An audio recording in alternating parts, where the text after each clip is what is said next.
Today we're going to do something pretty interesting.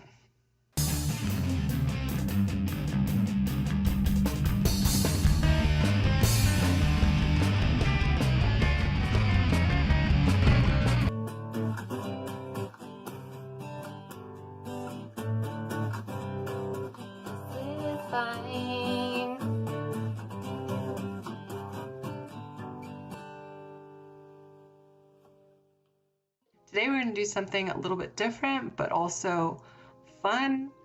I hope. Gonna pull out my archive of old content and go through it and do a little bit of a reaction. We're talking about older videos on this channel, some of which have been privated. I'm gonna pull it back out just for a little bit of a laugh and maybe to go back over some of them with, you know, some understanding of myself. Some of this stuff goes back to 2012, 2013. We're talking pretty old. I'm pretty old. We're talking going back to when I used to non-sarcastically very often refer to myself as transsexual. I don't think that was in any videos, but there was some blog content that had, you know, where you saw that over and over and over again. And I understand now for a lot of people it's a very problematic word, but understand that was the word I learned to describe myself way back in the 90s. Transgender was really not that well known as a word back in the 90s. So, you know, transsexual was what I understood myself to be for like the longest time until I later did discover the word transgender. Now, most of the time I use the word transgender because I understand that transgender is an umbrella term for lots of different states of being trans. And I do think that I am also still a transsexual. I know a lot of people don't like that word, but I think that that's technically what describes, you know, transitioning and what I did. All that said, I think this is going to be a lot of fun, and thank you for coming to the channel and checking it out with me. Okay, let me put on my headphones. Get all ready to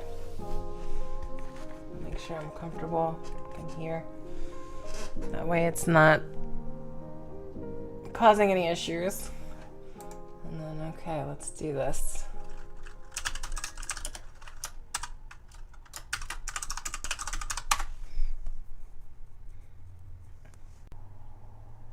This is one of the major ones. This is Meeting Trans Women, 9 Tips in 5 Minutes. Let's look at this one. This is the only really old one that I see on here. So let's start here. Oh my God. Hi YouTube, it's Relationship Month, and this is JWT Girl.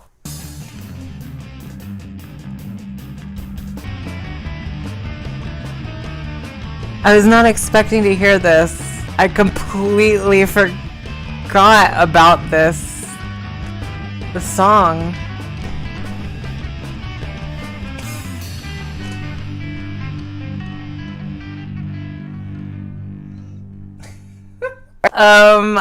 I completely forgot about that song. That song, if you know the history, is it was the song that I made when I was still a Jehovah's Witness.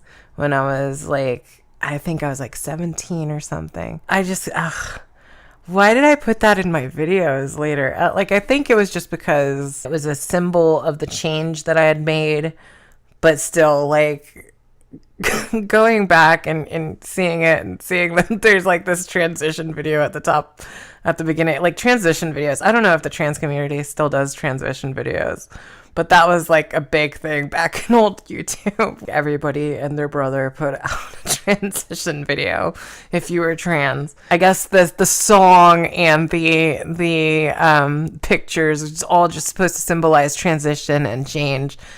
And yeah, now looking at it, I'm just like, whoa. I completely forgot about that song. Okay, let's get into it.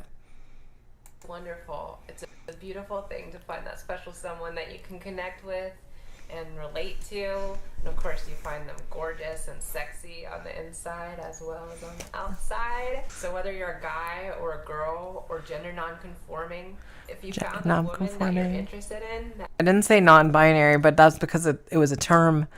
I think I knew about the term non-binary back then, but it was a term that not a lot of people knew.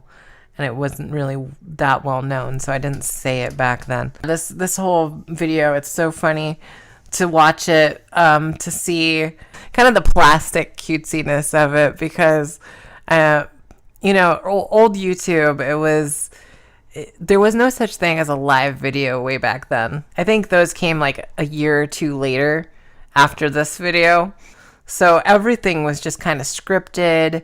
There wasn't a whole lot of, unless you were doing like a vlog every day, I was in that mindset of, this needs to be perfect. I need to script this and I need to say everything that I need to say and look good doing it. Like I need to look as pretty as I possibly can while I'm doing it too, and keep smiling. Don't forget to smile. 9 tips in 5 minutes. Number 1, we are women. I personally can't believe this still has to be said, but it does. My experience says so. We perceive the world around us as women. Therefore, we are women. Tip number 2, which goes along with tip number 1. Going back to point 1, that's the controversial topic nowadays, right? Trans women are women.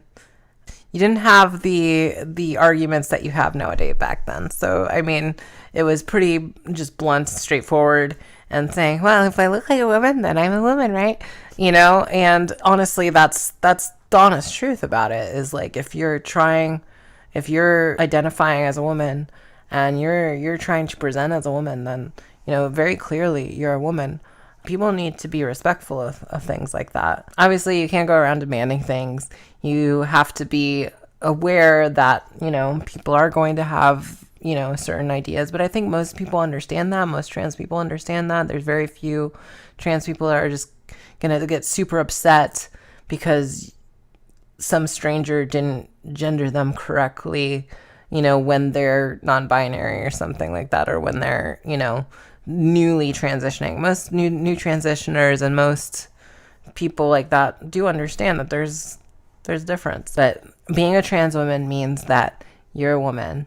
And I know it's hard for Matt Welch to hear. Like, I know that's the common question nowadays. What is a woman? A woman is a human adult with varying cumulative female characteristics.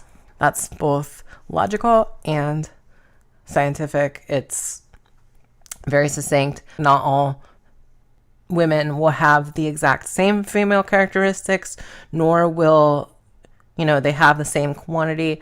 So you can see varying cumulative female characteristics. Like I said, I don't think Matt Welch I don't know what his name is going to like that, but that's the truth.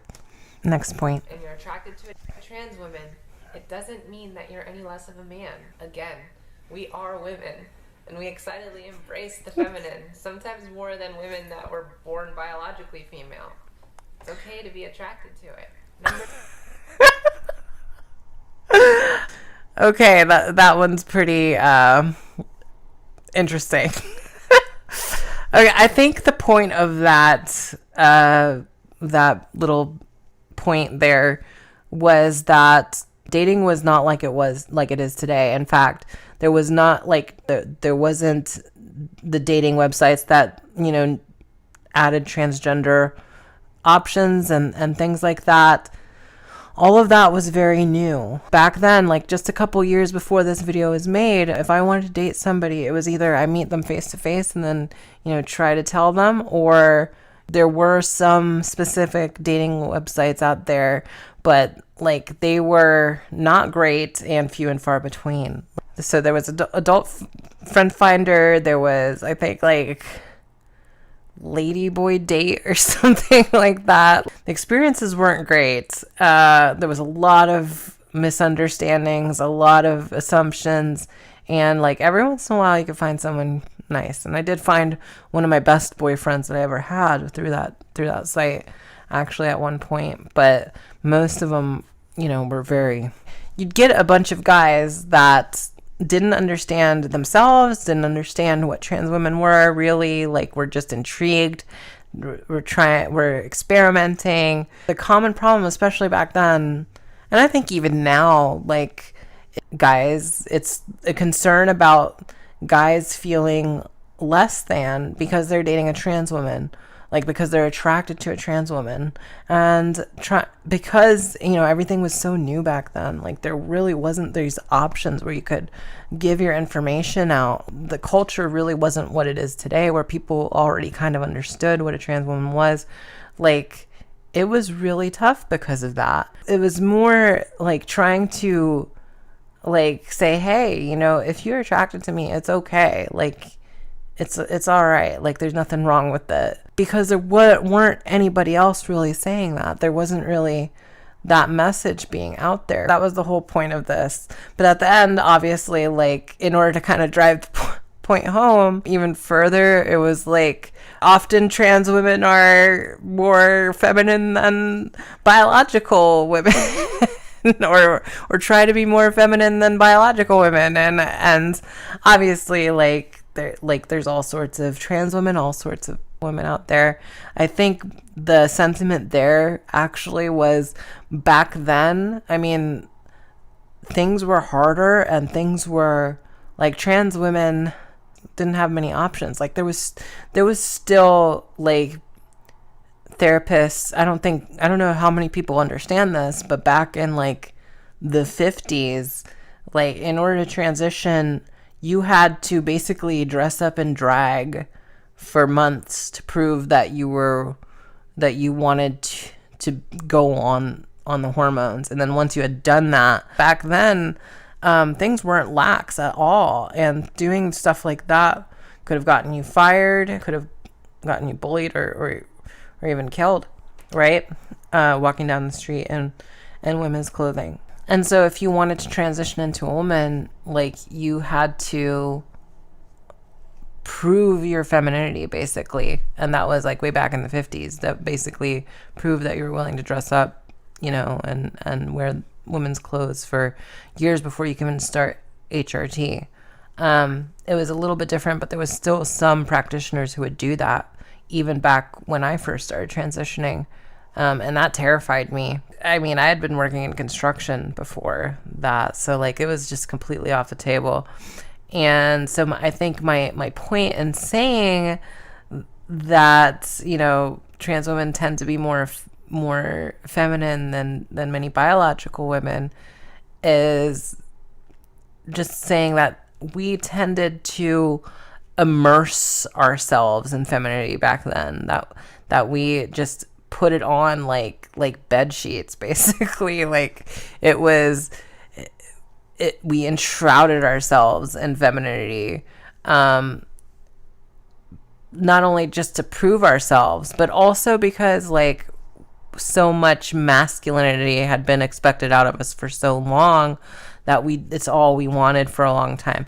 And I knew lots of trans women who transitioned around the same time as me. Some of them have become more tomboyish, more less interested in stereotypically feminine things.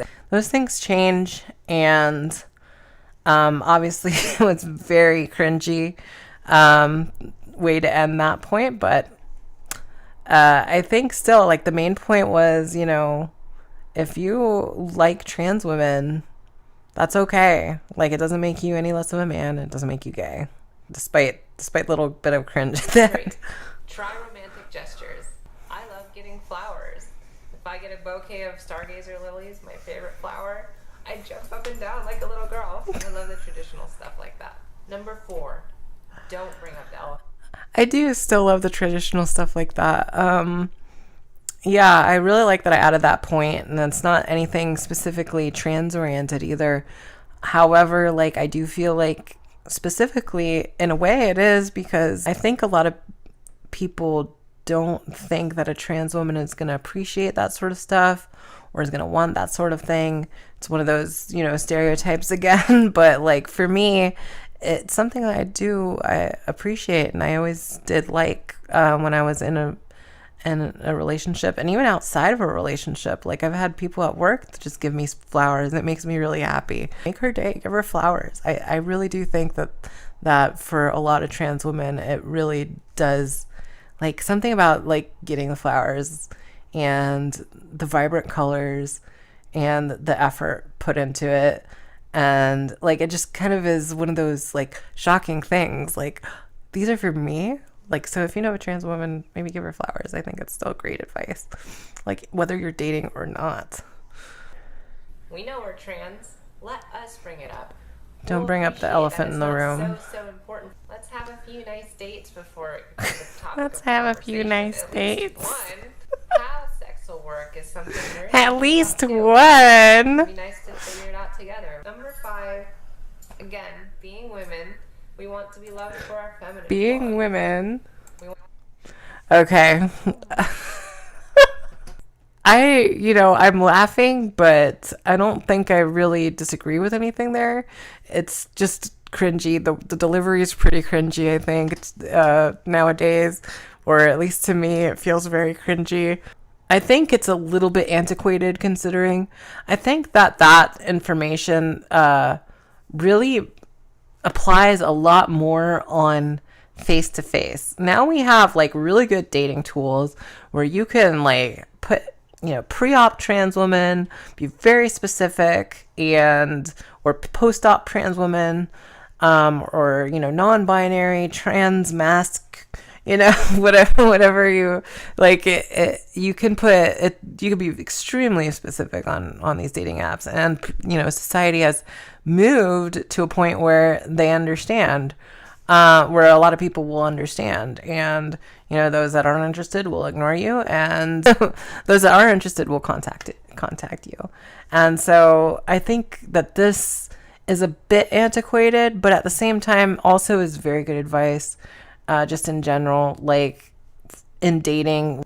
If you're a cis woman, I don't think you're gonna want to be asked about your private area, on a first date. And I don't think if you're a guy, you want, I don't know, for example, the girl to ask you about your, if you've been circumcised or something on the first date.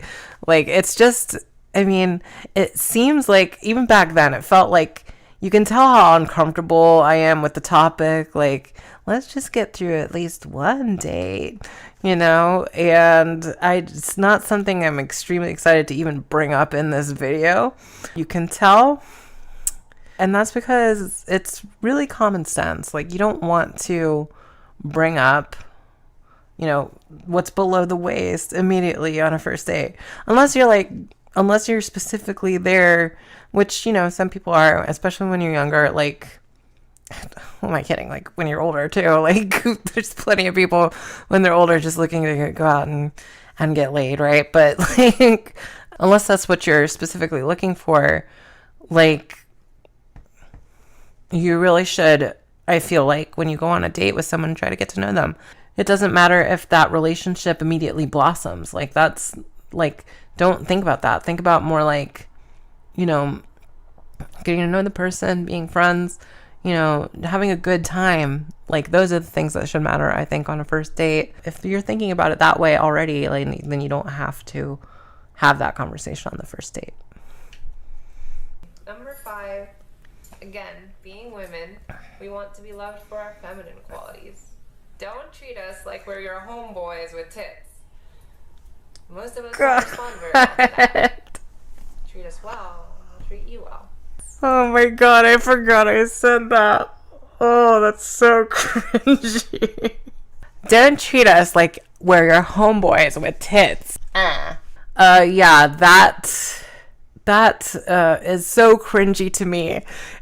And I'll tell you why. It is because I was quoted, and it really bothered me to be quoted for saying that. I felt like I had so much to say, but what I was quoted for was, we want to be loved for our feminine qualities. We want to be held by the waist, cuddled with, and kissed softly. and it made me feel like everything else that I was doing was pointless. I always wanted to work in STEM. And now I'm just dealing with life and a ton of catastrophes during my transition. Like, I don't think I'll ever get to, even though like I'm really close. Like, I've got about a year's worth of college left. But, you know, long story. But back then when I was very new to it and that's where I wanted to be, like I had 2 years down and I was really excited to keep going with it. I had a friend, I forget which one, somebody just said, hey, you were quoted here, and I ended up finding it in 2 different like online magazines or, you know, articles. I was quoted, and I was quoted alongside like big names like Janet Mock and Laverne Cox and, you know, a few others that were online on YouTube. But like everything was very new back then.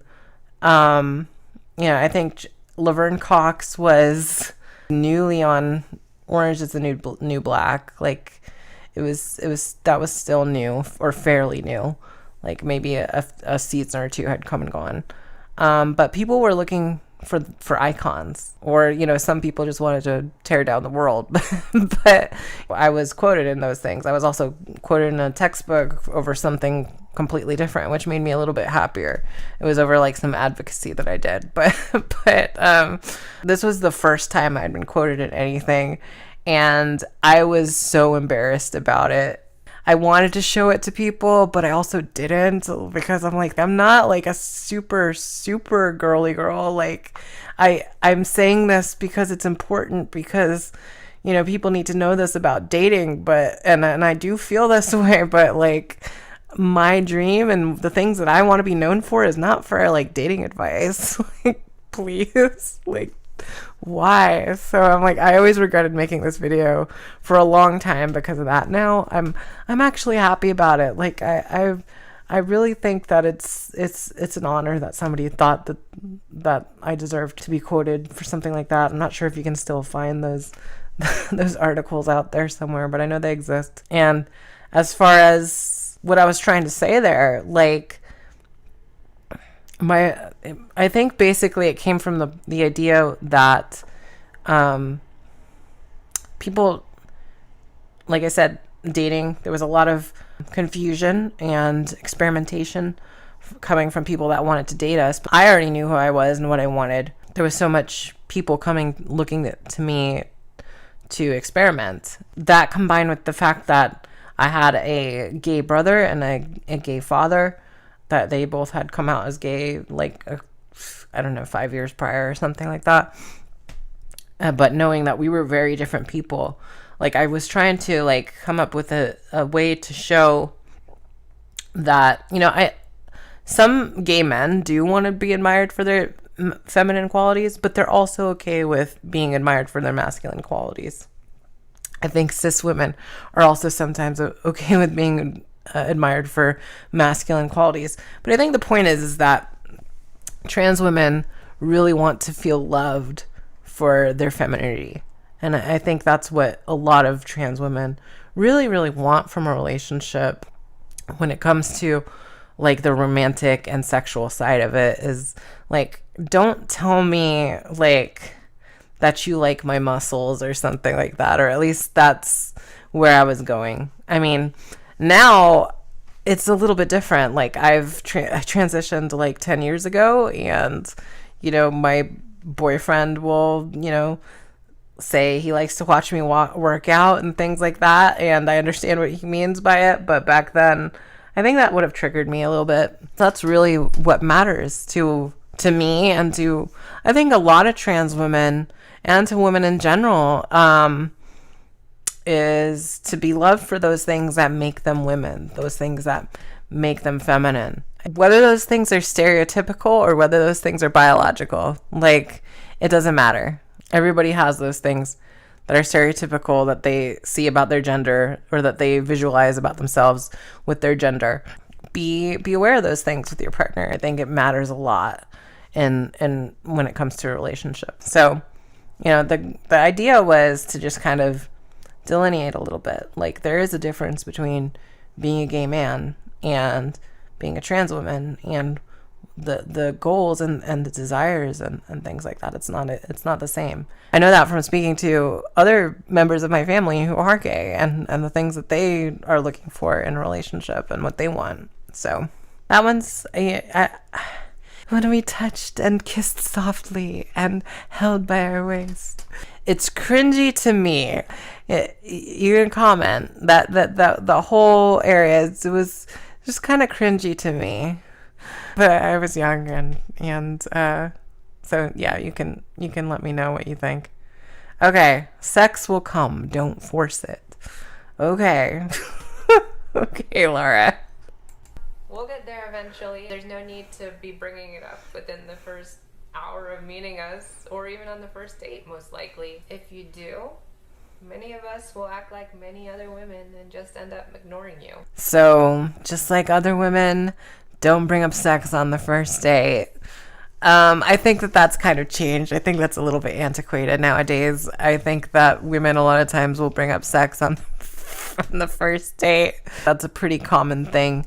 Not that it happens all the time, but like I think it's somewhat antiquated. I still think it's good advice though, because I do think that you want to, like I said, be on that first date, maybe first 2 dates, and really get to know each other. Communicate and be open about sex. I know I just told you to not talk about sex in the previous point, but when it comes time for sex, ask questions. Make sure you understand each other. Some of us don't like to be touched in that place, and then some of us do. For all of us, our hormones are different than yours, and so we react differently. Okay. So that one was interesting. Yeah, it was a little bit confusing. One point right after the other. Don't talk about sex. Don't talk about sex. but like you get what I'm saying, right? I think it's generally good advice. Again, there's like that weirdness about talking about anything that's below that I had back then. And I honestly still think I kind of get that. Like I still am kind of like that, but back then it was much bigger, and I would try to like cutify my voice and things like that when I was talking about it. And to me, I like watching myself back then. It just feels really cringy. I don't know about anybody else.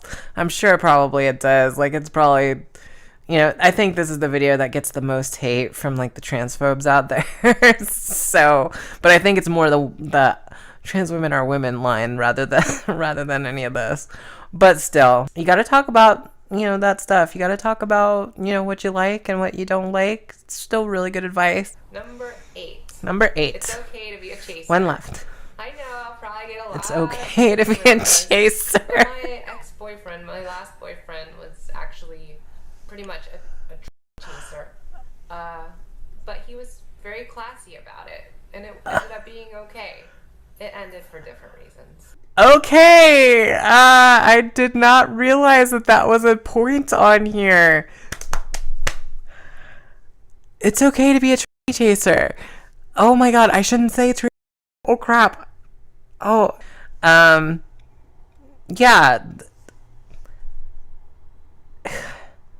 I don't know what to say about this. Like, this is really cringy. For one thing, like, I don't even know if the term, do we still say the term chaser? Like, is that still a thing? Because honestly, I think most of the chasers just needed to learn, how to, they just needed to learn how to treat people. I think they were just like, I like this group of people that's very controversial, and, does that make me gay? What is this? I want to experiment. I really like these people. Let me go at it gung-ho. And I think that's kind of what was going on there, which is why I think towards that time, because I know I used to really hate chasers. Like, I used to really get annoyed for a long while. But I think back then I had that boyfriend who was admittedly a chaser. And it changed my perspective a little bit just because of that, just because of how great he was. He was a really good guy. It didn't work out for some weird reasons, for some logistical reasons, really, more than anything. But he was really nice. We're still friends to this day. And yeah, So it was at that point I was like, well, chasers maybe aren't so bad as long as they, understand what I'm looking for, and we're communicative. We communicate. To be called a chaser nowadays, you have to, like, it wouldn't apply to the people I'm talking. Like, I think in order to be called a chaser nowadays, it would have the derogatory term applied to you as a chaser. I think it's to be rude, like to not have that etiquette when talking to a trans woman. All basically points, what is this, the point 8 points 7 1 through 7, like you're completely ignorant to those. I think that is what would get you labeled as a chaser today. So in other words, if you come to realize that you specifically prefer females with something extra, that's okay. There are some trans women out there that are fine with this. You just need to be courteous and respectful of their sexual preferences. That means do not bring up their penis on the first date. It's just not, fun material to talk about. You may have found a girl that may not specifically like to be touched down there, but is willing to experiment with someone that she loves. Yeah, like, I think that's true. I think that's true. Like the experimentation and things like that. It's just, it does feel really cringy. Like the way I'm talking about it, to me, like I said, like I feel really plastic looking at myself back then. Like I feel like I'm trying really hard to be really cute and like, don't talk about the penis. Like, I don't even like, yeah, very cringy and here. But at the same time, like, still, not, the advice isn't bad. I think you just need that communication in a relationship. And like for me, I'm post-op. I'm not a fan of a lot, anything like extra down there. Like that's just me. Like, and so to have been talking about something like that back then, like when I was still very new to everything, it was really tough. And I think I actually, even though it does feel very cringy even now, like I think I got through it all right. I think I did all right. When it comes time for sex, communicate these things. And you may be presently surprised. If she's not that type of girl, then move on. Last one, number 9. Move on. I think she wants you to move on, man. Everyone is different. Even within the trans community, actually, especially within the trans community, you never know who you're gonna find from the most. That was really short. You never know who you're gonna find. I think I remember when I was writing this out, I'm like, I want 10 tips. And like, I'm like, I got to 9 and I got to everyone is different. And I'm like, I really can't I've already said a lot of the stuff that I should say here. Like, so all I really need to say is everyone is different. And then what do I say for number 10? Like, everyone is very different. Be understanding. Like, I think I've said these things several times throughout this entire video. So you never know who you're going to find. Dilly-dally, shilly-shally. Very funny. Agreeable to less agreeable. But if you're looking for a relationship, the best thing that you can do is put the person first. Be balanced. Be balanced. Don't put yourself first. Be balanced when it comes to relationships. It's not all about you, but it's also not about pleasing them only. Like, I take it from me because I was in some really crappy relationships and, was abused. So definitely scratch that. That is like a carryover from my cult days. You want to care about the other person, but you have balance. That's the most important thing is a relationship. Have balance. It's like everything else. It's a relationship. It is a closed system. It is meant to be an equilibrium. It is not supposed to be a one-sided. Well, I hope those tips help those of you that are in relationships have fun together, understand each other, and maybe even find love. If you enjoyed this, please like and subscribe. Of course, you can always help me out by donating down here. here in the link below.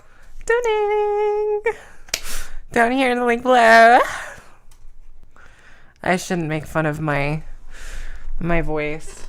I mean, honestly, like I worked really hard on it, and my voice now is I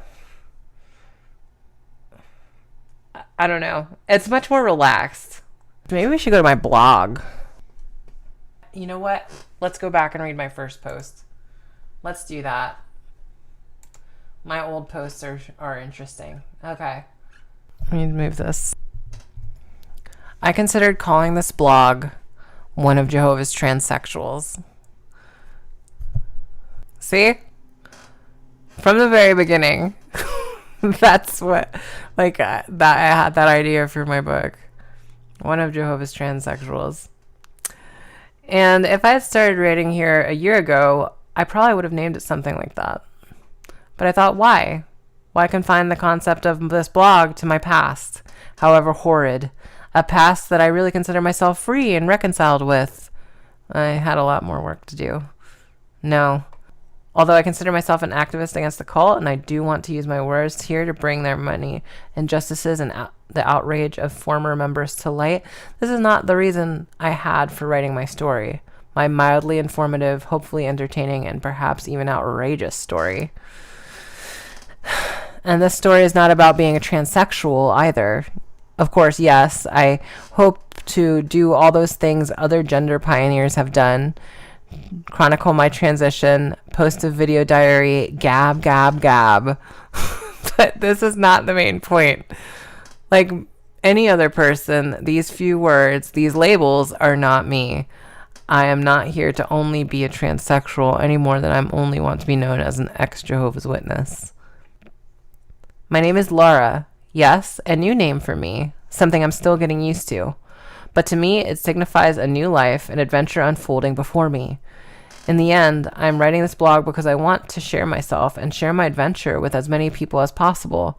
This includes my past, but it is mainly about the present and hopeful thoughts shooting through my brain considering the future.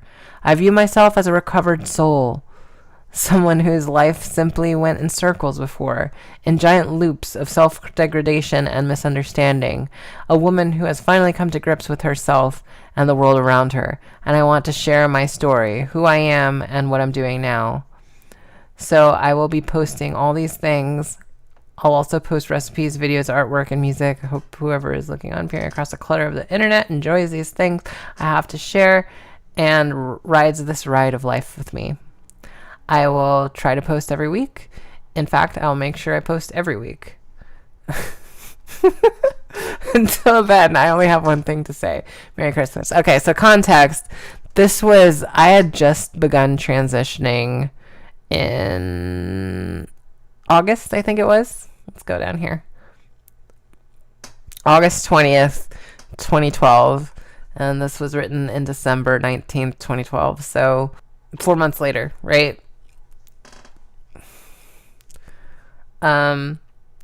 It's just so funny because like I was newly out of the Jehovah's Witnesses.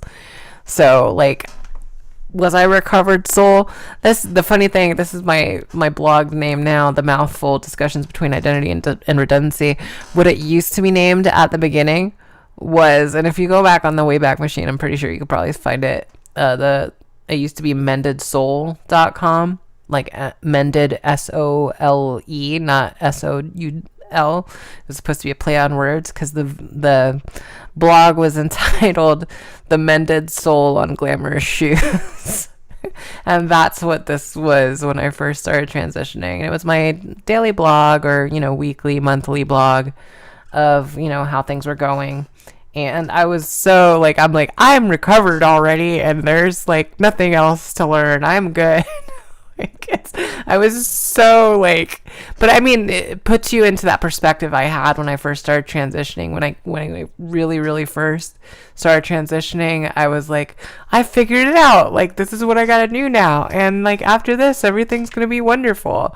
And anybody who actually knows anything about my transition, knows that that was not the case at all. There was so much trauma after that because of not having the experience that I needed in the world before transitioning and, you know, trying to date as a woman and all of that stuff. So, like, you know, that's why the book is called Growing Up as One of Jehovah's Witnesses. Growing Up as One of Jehovah's Transsexuals. And it's why the book doesn't just actually just cover, you know, my time as a little child and teenager, but actually goes into the time after transitioning and my growing afterwards, because I was still not entirely free of the cult mindset, and I was still not entirely ready. I was not a recovered or mended soul at all. So, interesting going back and reading that. I mean, I'd come a long way, not to completely, you know, undercut my past self, but definitely I had a long way to go. I had all these are all like little blogs that I did. Oh, my makeup tutorial. Okay, no, we'll check it out real quick, because like all it is me putting on makeup and talking, I think, but you can barely see what I'm doing, I think. Like, I remember doing this and being like, well, I want to do something fun today. I, as you can probably tell, don't have any makeup on. And what I want to do is go through my makeup routine. So, some context here. I, you know, was a single parent and transitioning. And, you know, when the kids were sleeping or whatever and I wasn't doing homework, I would, you know, test out makeup and just work on things concerning my transition. So this is one of the things that I remember doing is I really wanted to do. I saw so many different people doing makeup tutorials, and it didn't really click to me, I think, back then, that I didn't have a camera good enough for it. Or maybe I knew it, but I was like, I don't care. I'm just still going to do it anyways. And just because I know it'll inspire some people. Because, like, I really wanted to, like, show people and take people into what I was dealing with and what I was doing. So, like, I don't know. It came from a good place. And I was extremely busy. So, like, obviously, like, I'm just here on the edge of the bed taking a moment to do some makeup with people online.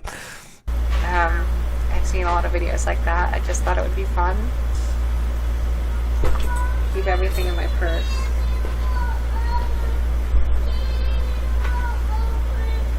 Right?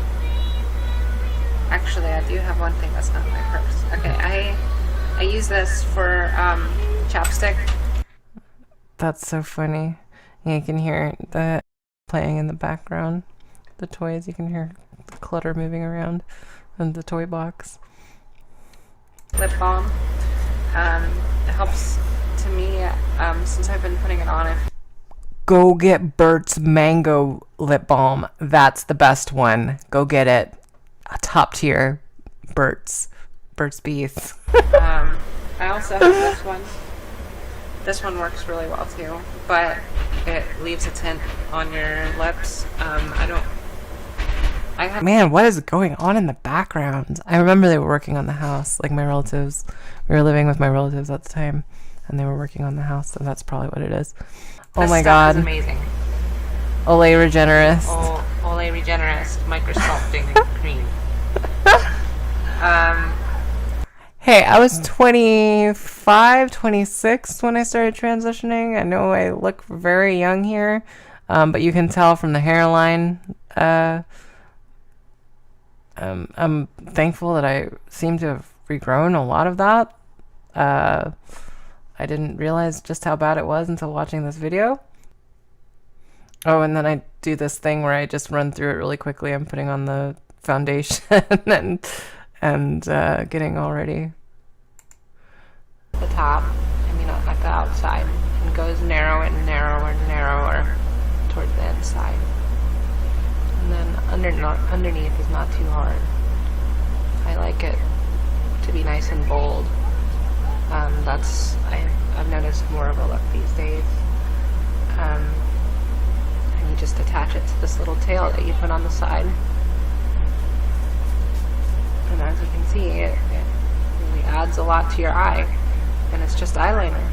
I saw another video by a group of trans women that put together like a God, what was it called? I wonder if I can find it.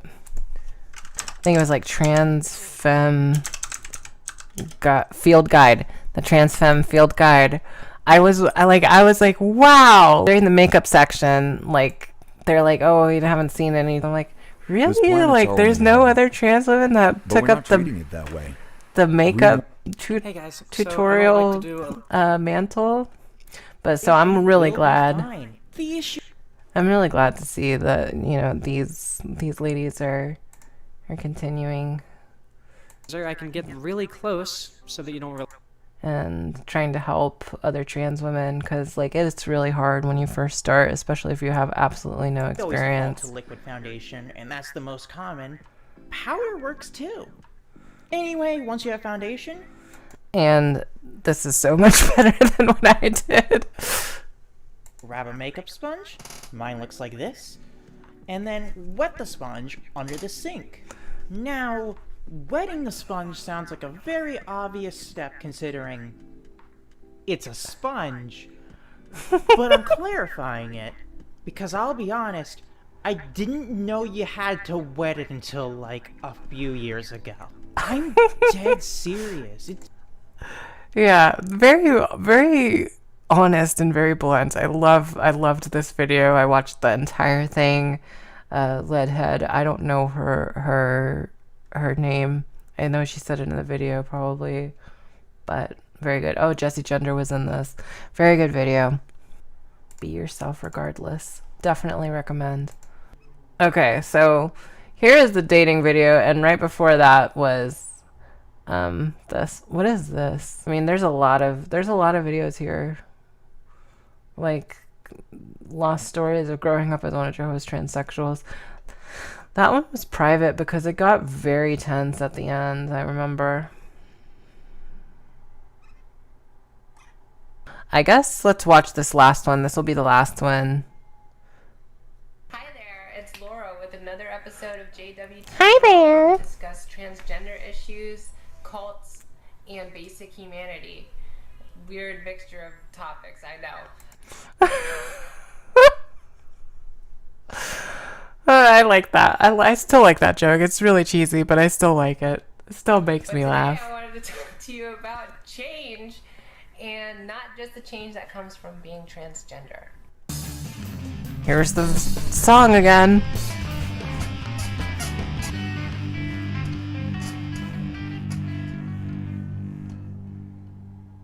Sometimes in life, we may find ourselves unhappy, or maybe even that we don't like ourselves. We could be feeling like we're stuck in a rut, or maybe there's actually something about us, such as our gender, that causes us pain, that we feel we need to change. And that was my case, or one of my cases. That's a big change. And I'm not necessarily talking about that kind of change. And I'm not necessarily addressing just trans people here either. I have a confession to make. I used to be a huge asshole. So far, I really like the video. I think that I don't know why I was so cringed out about it. I remember especially, like, I really didn't like the intro right here. Hi there, it's Laura. We discuss transgender issues, cults, and basic humanity. Weird mixture of topics, I know. I wanted to talk to you about change. Yeah, I mean, that intro right there before the music comes on used to feel very cringy to me. All the cutesy stuff, like, I don't know, like, I always come back to it and I'm like, I was trying too hard to be cutesy, and today I want to talk to you about change, and not just the change that comes with being transgender. That part always, looking back, like, it always makes me laugh. But I suppose it's not too bad. It's really not so bad. And people did like this video. So now I'm saying that I'm an asshole. Like, this is where the video starts, is I'm saying, like, I used to be a huge asshole. Let me tell you about this. I was a major homophobe. Of course, I wasn't born this way. I was born into a religion. Hearing my daughter in the background, like, shrieking, like, makes me think, what are you doing? Go see what she's doing. You know, I know back then I was on top of it. I just listening to it again, like, every time, you probably could barely hear it in the background, but I hear it and I'm just like, oh. That wouldn't allow me to ask the simple question of, who am I really? So on the rare occasion that I allowed myself to ask this who am I question and honestly answer it,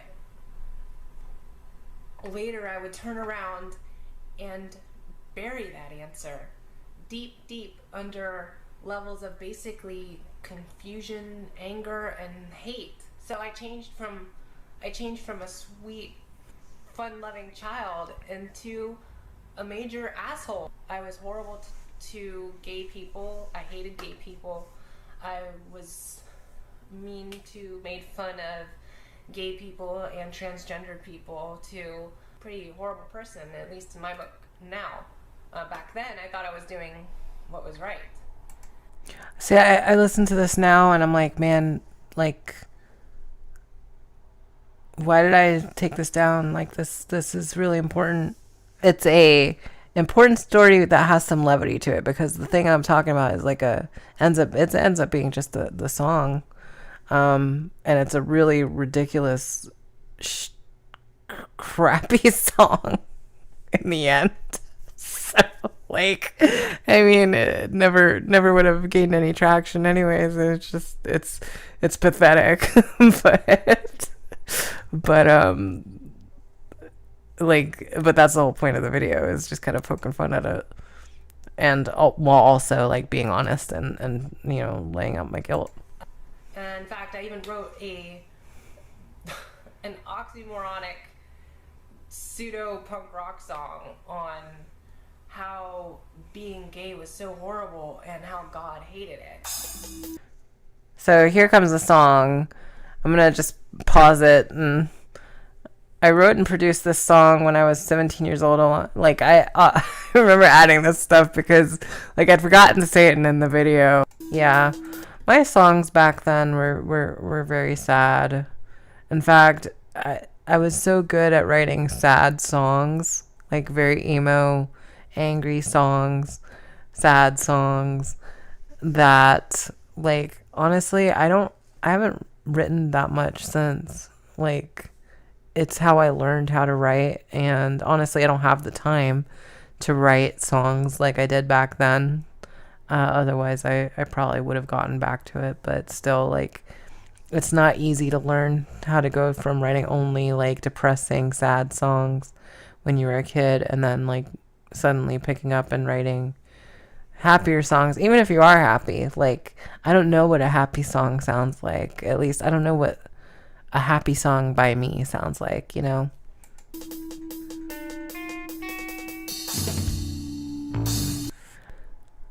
At the time, the minister of the Jehovah's Witness organization, the official title being ministerial servant. I remember showing this song to my friends inside the church to give them a good laugh. Yeah, I remember that.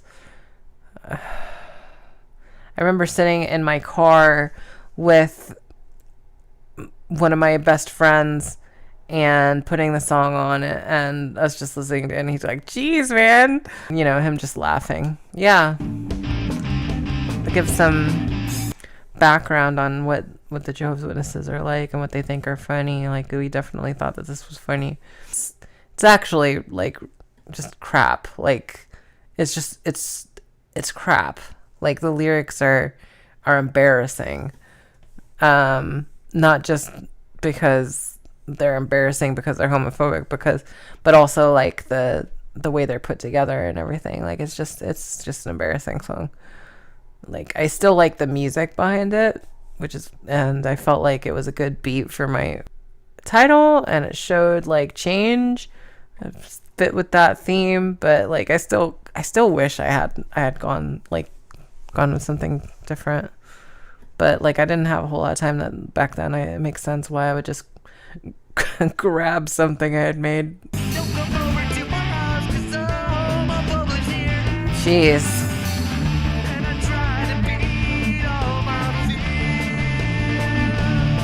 It's the violence. Like I wasn't a violent person. Like I never actually have ever been in a fight in my entire life. Yeah. I try to beat all my fears, but I don't say this line in the song because of the word ass. Isn't that crazy? Like I'm fine with the violence, but I'm not okay with, like, I'm worried about the profanity. Like that's Jehovah's Witnesses right there. Like, oh, it's gay violence against homosexuals. Yeah, that's funny. That's okay. Oh, but you said profanity in the second line? No, like that's not okay. Like I'm pretty sure, like if an elder saw this, as long as the profanity wasn't in there, he'd probably be fine with it.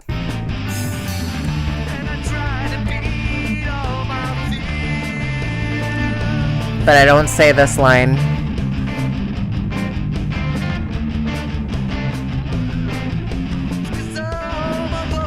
I was proud of it. Like, that's insane. It's not what God intended.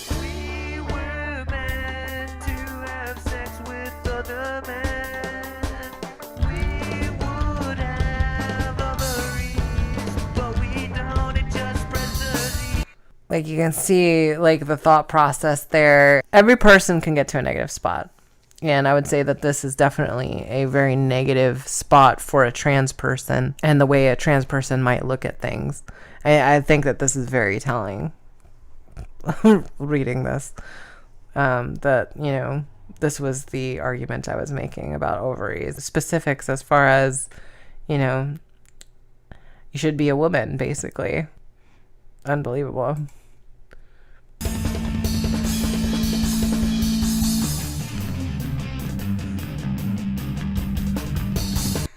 So this is where the intro part starts, the part that plays in my intro videos for a lot of those old videos. It said it was posted on Pure Volume back in the day, and MySpace. And I want to know, is Pure Volume still? I know MySpace. I don't think MySpace is still around, but is Pure Volume? Something, something, something. We win. Yeah. Thankfully, nobody listened to this thing. Nobody cared about it back in the day. Like, it just sat there, and I had a couple comments making fun of it, actually, which was great. Like, back then I was just like, how could they make fun of my song? But, you know, now, obviously. Oh, I explain it here. Because it reminds me of how far I've come from the sad person I was. Yeah. That's why I laugh at it and I dance to it, because, like, yeah, I mean, thankfully this song never actually hurt anybody. Like, not enough people saw it. Like, honestly, like, the amount of people that actually listened to it was, like, in the tens. It was, nobody saw it. Probably the only people that saw it were other Jehovah's Witnesses, and probably it did, to be frank, like, probably did hurt some people. Probably did hurt some Jehovah's Witnesses that might have been gay and, you know, struggling. And it is why, you know, I put this video on ice, because, like, it's embarrassing. I actually don't remember very much hate on this video at all. It was just all internal for me, watching this and thinking, this is awful. Like, I am so embarrassed. Like, just, I tried to put this out there and be honest about, you know, where I was when I was a teenager and how awful it was. But it's so embarrassing. Just people that may ask, how would you have... Especially the way I'm handling it here is like, and it's not because like it bothers me. It sincerely bothers me because during this time period, I was just trying to put out content, really. I was trying to get those numbers. I had a part-time job at, I think it was Sam's Club at the time. It was either Sam's Club or La Quinta. So I had a part-time doing one of those two things. And, you know, my kids were still fairly small. My son was in school, so I'd have to drive him to school, take him back, and then my daughter was home still. She was about like four years old, and also going to school part-time and, you know, trying to find time to make these videos and keep up with something that I thought could eventually legitimately come into, you know, I was already getting paid for them, not a whole lot, but like I just needed the numbers, and I was growing at the time. Like I was growing. These videos were being watched, and some stuff happened, and I eventually shut everything down. Like I always tried to keep my videos up as much as possible because I know that they helped a lot of people, but this one in particular, I put on ice because it was a lot. I mean, and to watch me kind of like, I get why I'm doing it. I get that I'm going through a lot and still trying to make these videos, still trying to smile and read the script and get through it. But that, like, that's what I find cringy about this video, is like, it should have been as heartfelt as possible. And I feel like I'm trying, but I'm also really dysphoric and also really going through a lot of other things at the time. And I just really couldn't. I know a lot of people did actually like this video, but for me, like, it didn't come across the way that it should have. And it does. Every time I watch it, it's cringy. Here's the point. I went from being a complete homophobe once leaving the destructive group that I was in to actually being able to be honest with myself and others about who I actually was inside. And obviously that caused me to make some very drastic changes in my life. I got myself together and went to college, where I stumbled upon this amazing concept. See, it's all very cutesy, and it just bothers me. Like, that bothers me. I get into it, and I'm like, yeah, like, I'm being really sincere. I really like it. And then suddenly I'm like, and I don't know why I'm doing that. Like, I think it's because I'm excited that I'm making a video, and I want to share with people. Maybe I just received too much judgment and crap later in my life, that makes me sour.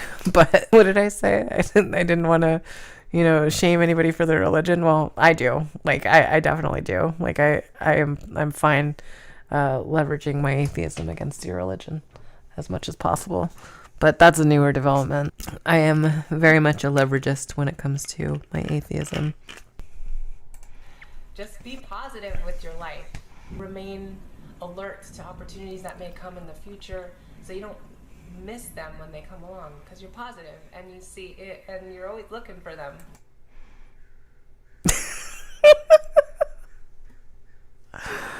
I guess I just went through too much after this. Like, it just completely destroyed my spirit. That's amazing. Wow, Laura, you inspire me. You really do. You really do, girl. I mean, I know you've already been through some shit. By this point in my life, I had already been through a lot. And, like, the stuff that came after this was...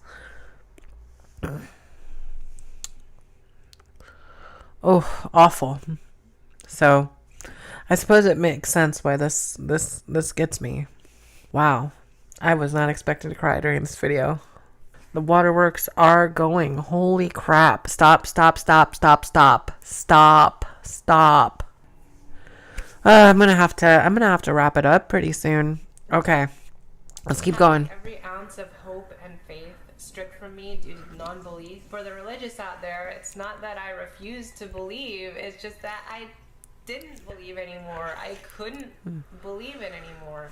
This showed me that you can create your own hope in life. If you assign value to your own life and your own dreams instead of being told what to value in life and afterwards, you gain so much more satisfaction over the things that you achieve. And if you view problems as learning experiences instead of the empty work of some devil or demon, you learn so much more and gain so much more when you overcome them. And so that's what I learned. And I started down a path trying to make my new life work for me. And I realized that gay people are just people trying to make their life work for them, and trans people are people trying to make their lives work for them, and basically most people are people trying to make their life work for them. And this is what allowed me to change in a lot of ways. I got healthy first. I lost 60 pounds. See, that's why I'm crying, because gosh, I could stand to lose 60 pounds. Stop it, Laura! But a little bit over a year, I lost 60 pounds. I opened up and spoke with a lot of people and made new friends. Because remember, I had lost all of them when I came out of my religion. It's just that type of cult-like religion. And I eventually was able to be honest with myself over the fact that I was indeed transgender. And I started transitioning, and I made videos. There's been a lot of ups and downs. There's been lots of struggles and achievements that I've made. But I'm not an angry, homophobic person anymore. I am happy with the decisions that I've made. And I feel like my story is somewhat of a drastic one, but there's plenty of other people out there that have made these changes. Some of them are gay, some of them are straight, some of them are non-believers. None of that really is the point. The point is that they made the changes and they did it for themselves. Holy shit, Laura. Don't do that anymore. Like, I can't take it. Like, no more. No more. That's pretty much it. Like, oh God, what is my suggestions here? Is this all me, or is this from my kids? I feel like some of this is from my kids. So that was fun, right? Right? I mean, who are you kidding? Self-deprecation's always fun, right? Thanks for coming. I may end up doing one of these every so often. It's like every month or so, or every once in a while, just to go through some of that old content and react and see what you all think. And you guys can watch me laugh at myself and the things that were going on back then. So thanks for watching. I'll see you next time. Mwah.